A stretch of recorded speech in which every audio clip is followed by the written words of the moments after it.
Dear student, आज फिर हम एक अपना नया टॉपिक लेके आए हैं। जैसा कि कल लेके आए थे हम इंग्लिश ग्रामर से रिलेटेड, और मैंने उस पार्ट में आपको बताया था आपके अबाउट सेल्फ और my self, about my self your self के बारे में, यानी कि आपका इंट्रोडक्शन कोई पूछे तो उसके बारे में कल हमने आपको एक वीडियो डाला था और उसमें बाकायदा मैंने आपको समझाया भी था। और स्टूडेंट यदि किसी को भी कोई बात समझ में नहीं आई हो तो वो मुझे फिर से बता सकता है। ऐसे ही आज एक हम नया टॉपिक लेके आए हैं क्लास 1 to 2 स्टूडेंट के लिए, और बहुत ही इंटरेस्टिंग टॉपिक है। और ऐसे ही इंटरेस्टिंग टॉपिक कई मैं आपको देते रहूंगा। लेकिन स्टूडेंट मैं आपको बता दूं, थोड़ा वीडियो बनाने में एक अजीब सा महसूस होता है। वीडियो तो बनाता हूँ और कभी कभी मुझे बहुत हंसी भी आती है, क्योंकि स्टूडेंट मेरे सामने नहीं रहते हैं और मुझे वीडियो बनाना पड़ता है, थोड़ा अजीब लगता है। और अगर आप सब मेरे सामने रहते हो तो और भी अच्छा बताने में फील होता है। लेकिन फिर भी मैं उतने ही अच्छे तरीके से आपको समझाने की कोशिश करूंगा और अपना 100% आपको दूंगा, ताकि आपको अच्छे से समझ में आ जाए। तो स्टूडेंट, कल का टॉपिक जो था मैंने आपको एक बार रिवाइज भी करवा दिया है, तो एक फिर से हम लेके आए हैं आपको एक नया टॉपिक। सबसे पहले उस टॉपिक में आपको यहाँ पे हमारे बोर्ड पे आपको जो दिखाई दे रहा है वो आपको बिल्कुल अच्छी तरीके से दिखाई दे रहा है। यहाँ पे आपको एबीसीडी जिसे बोलते हैं एबीसीडी लिखी है, या हम ऐसे बोल देते हैं ये इंग्लिश अल्फाबेट्स लिखे हुए हैं। ठीक है, सबको दिख रहा होगा, सबको समझ में आ रहा होगा। एबीसीडी लिखा है ABCDEFGHIJ, KLMNOPQRSTUVWXYZ।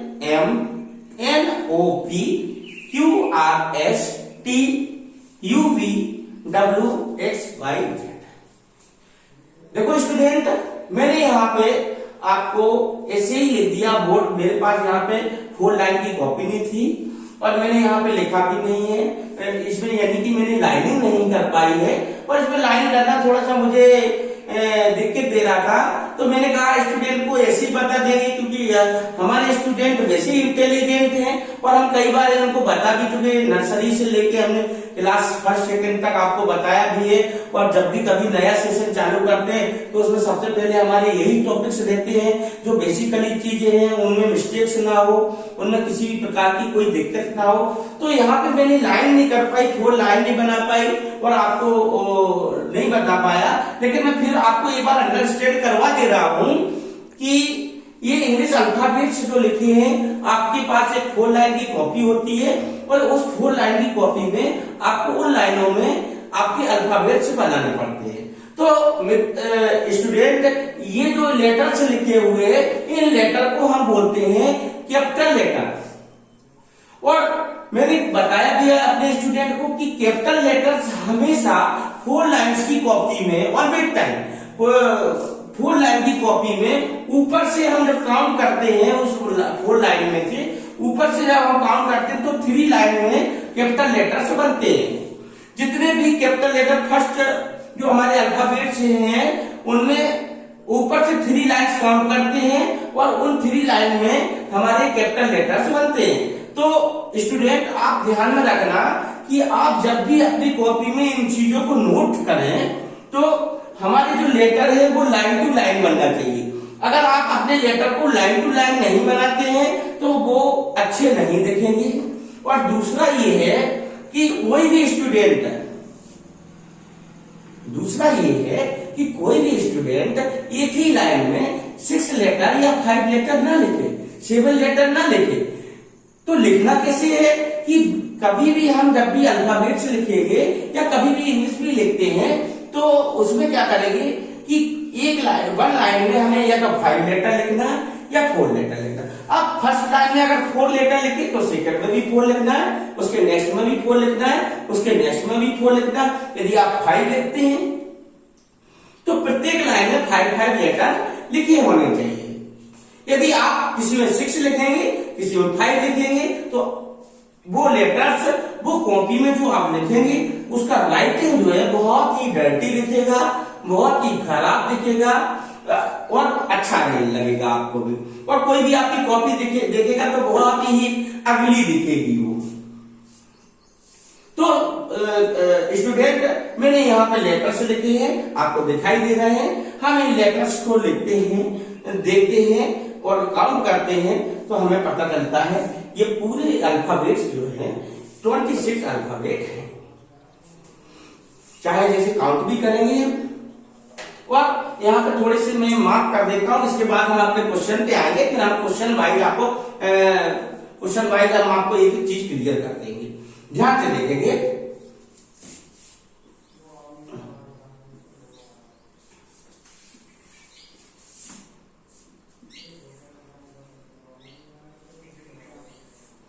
देखिए यहाँ पे स्टूडेंट मैंने इन 26 लेटर के अंदर ये 5 मैंने सर्कल बनाया, 1 2 3 4 5।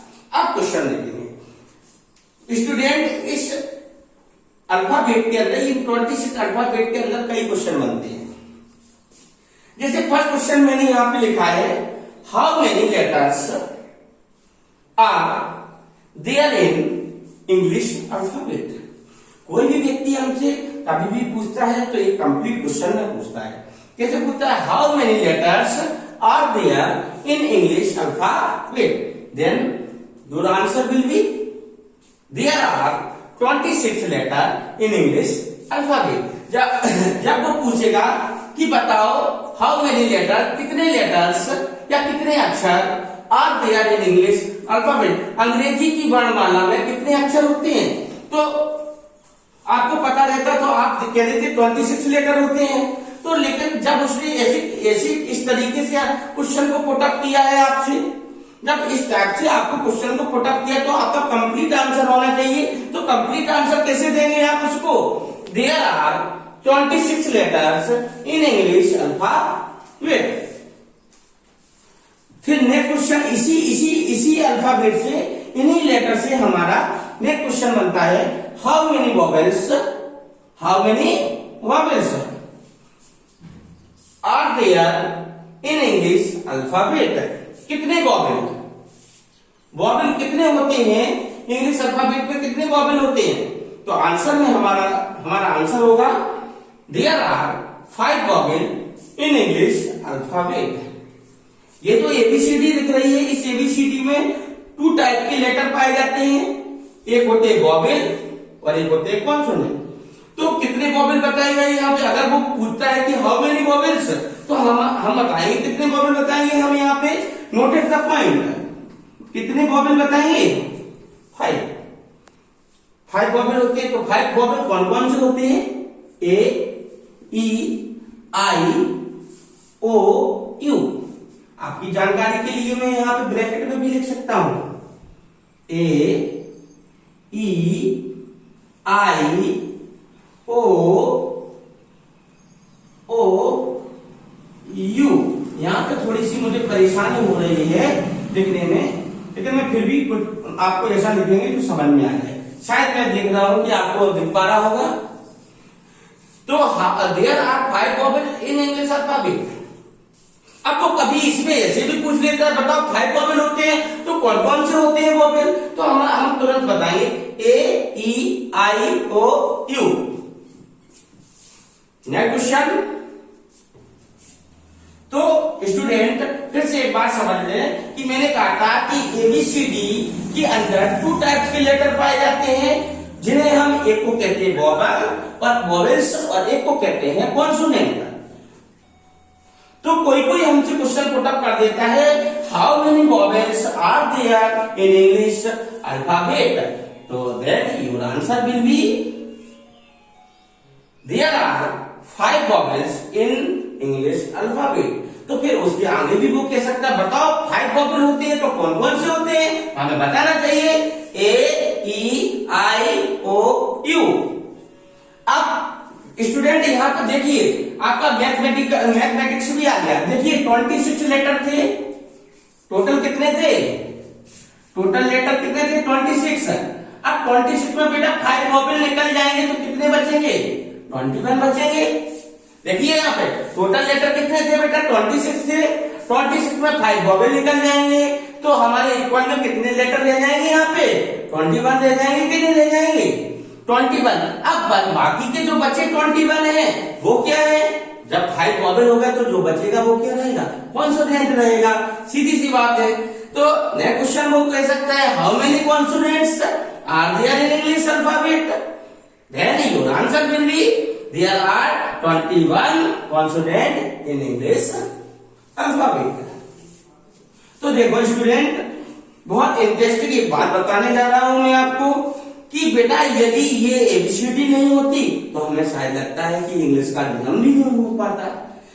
और इन दोनों में इतना अच्छा रिलेशन है, कॉन्सोनेंट्स और वॉवेल के बीच में इतना अच्छा रिलेशन है, इसकी बहुत तारीफ करनी पड़ेगी। यदि कॉन्सोनेंट, देखिए यदि कॉन्सोनेंट और वॉवेल से एक दूसरे में आपस में बहुत अच्छे मित्र हैं, यदि इन दोनों के बीच में कोई एक भी मित्र अलग हो जाता है तो किसी की पूछ नहीं रहती, इनको कोई नहीं पूछता है, फिर इनका नाम खत्म हो जाता है। अब आप कहोगे सर ऐसा कैसे कह दिया आपने, तो मैं आपको ये एक ऐसी नॉर्मली मतलब नेचुरली बात बता रहा हूं, ये एक हास्यास्पद बात है, ये आपको समझने के लिए बहुत इजीली कर दिया है कि वॉवेल और कॉन्सोनेंट आपस में दोनों मित्र हैं।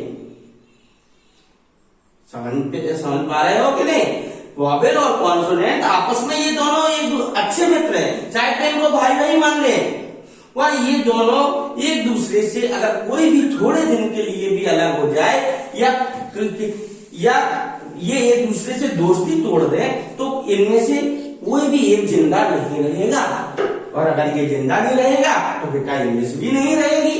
अब आप कहोगे सर ऐसा कैसे कह दिया, ऐसा कैसे कह दिया, तो मैं बताऊं इन दोनों की दोस्ती से ही, इन दोनों की दोस्ती से ही, इन दोनों की मित्रता से ही इंग्लिश का जन्म हुआ है। कैसे एग्जाम्पल में देखें, जैसे हमने कहा एग्जाम्पल देख रहे हैं हम यहाँ पे, एग्जाम्पल में जैसे मैंने एक स्पेलिंग कोई भी लिख दी, मैंगो,